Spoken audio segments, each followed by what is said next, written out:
একটা কথা কিন্তু প্রায়ই শোনা যায়, তাই না? যে মেয়েদের মন বোঝা নাকি ভীষণ কঠিন। আচ্ছা, ব্যাপারটা কি আসলেই তাই?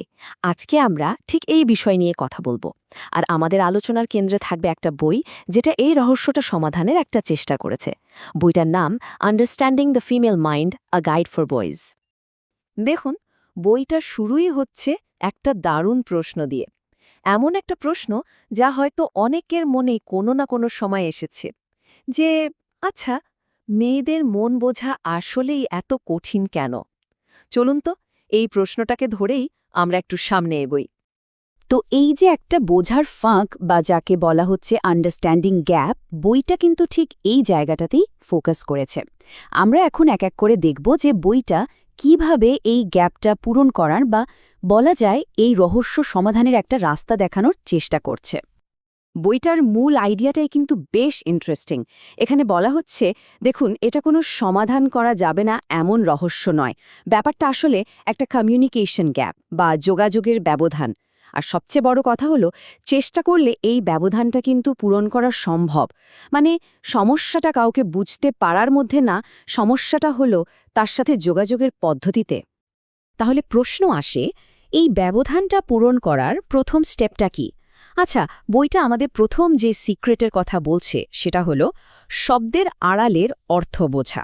মানে যা বলা হচ্ছে শুধু সেটুকুই না শুনে তার পেছনের কথাগুলো শোনার চেষ্টা করা, যাকে বলে লিসেনিং বিটুইন দ্য লাইনস।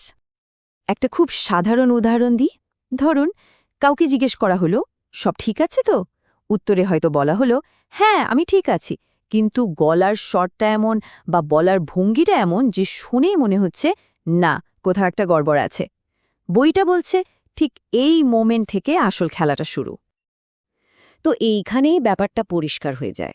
দেখুন, একদিকে আছে যা বলা হলো আমি ঠিক আছি, আর অন্যদিকে এর গভীরে থাকা আসল মানেটা হয়তো এরকম, আমার আসলে মন ভালো নেই, আমি চাইছি কেউ অন্তত কারণটা বোঝার চেষ্টা করুক। বইটার প্রথম শিক্ষাটা তাহলে কি দাঁড়ালো? শুধু শব্দ শুনলে হবে না, শব্দের পেছনের অনুভূতিটাও ধরতে পারতে হবে। আচ্ছা, শব্দের পেছনের অর্থটা তো বোঝা গেল। এরপর বইটা আমাদের দ্বিতীয় যে সূত্রটার কথা বলছে সেটা আমাদের আরও এক ধাপ গভীরে নিয়ে যায়। এটাকে বলা হচ্ছে ইমোশনাল ল্যাঙ্গুয়েজ বা আবেগের ভাষা। মানে শুধু অনুভূতিটা চেনা নয়, তাতে ঠিকঠাক রেসপন্ড করাটাও জরুরি। তো এই আবেগের ভাষা জিনিসটা আসলে কি? বইটা বলছে এটা যোগাযোগের এমন একটা ধরন যেখানে আসল মেসেজটা শুধু শব্দ দিয়ে আসে না, বরং আসল কথাটা লুকিয়ে থাকে অনুভূতিতে, গলার স্বরে বা চারপাশের পরিস্থিতিতে।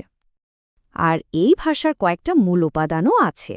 যেমন ধরুন, গলার স্বরটা খেয়াল করা, তারপর বডি ল্যাঙ্গুয়েজ বা ননভার্বাল কিউগুলো বোঝা, কোন পরিস্থিতিতে কথাটা বলা হচ্ছে সেই কনটেক্সটটা মাথায় রাখা, আর সবচেয়ে জরুরি হলো ফ্যাক্ট বা ঘটনার চেয়েও বেশি করে অনুভূতিটাকে গুরুত্ব দেওয়া বা স্বীকার করা।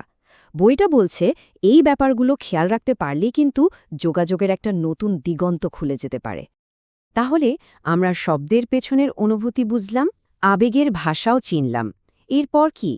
বইটার তৃতীয় আর শেষ সূত্রটা আমাদের একটা প্র্যাকটিক্যাল উপায় দেখাচ্ছে।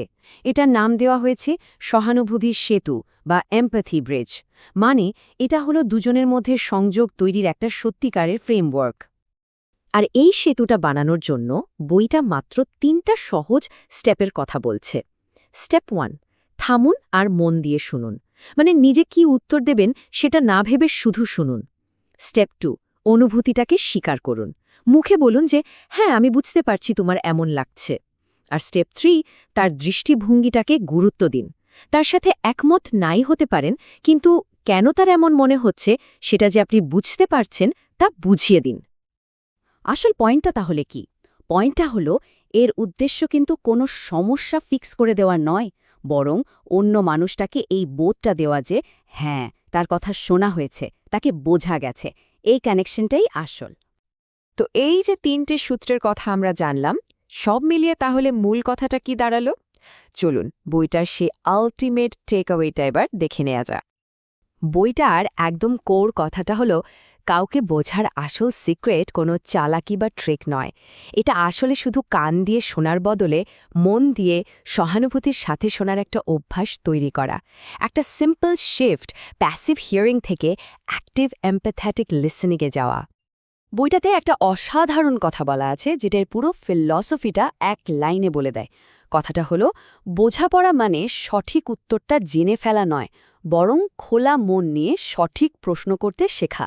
কি দারুণ একটা কথা, তাই না? এটাই যেন পুরো বইটার সারমর্ম। দেখুন, এই বইটা হয়তো একটা নির্দিষ্ট গোষ্ঠীকে বোঝার কিছু সূত্র আমাদের দিয়েছে, কিন্তু শেষ পর্যন্ত এটা আমাদের সবার জন্য একটা আরও বড় প্রশ্ন রেখে যায়। প্রশ্নটা হলো, তাহলে কি যে কোনো মানুষকে বোঝার আসল রহস্যটা আসলে একটাই? কৌতূহল নিয়ে তার কথা শোনার একটা আন্তরিক চেষ্টা? ব্যাপারটা কিন্তু ভেবে দেখার মতো।